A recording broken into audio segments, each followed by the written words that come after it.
Using your color theme in Visual Studio is pretty easy. Just go to Code, Preferences, and you'll see Color Theme. You can also do this with Command K and T, and you can switch the color theme. You can see it changing.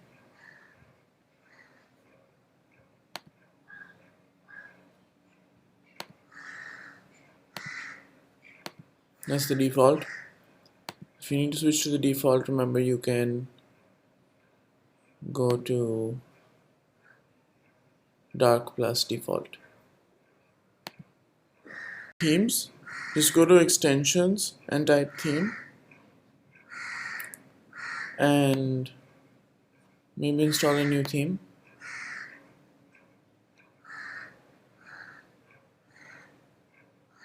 And now you can select this theme.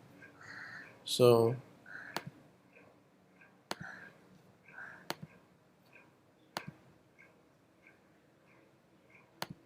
if you notice here, right, we can now select Atom on dark.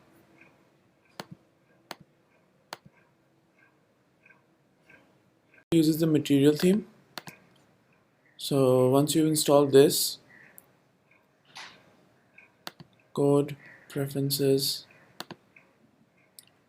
you'll see a few options here with material. So we can do that. Not bad.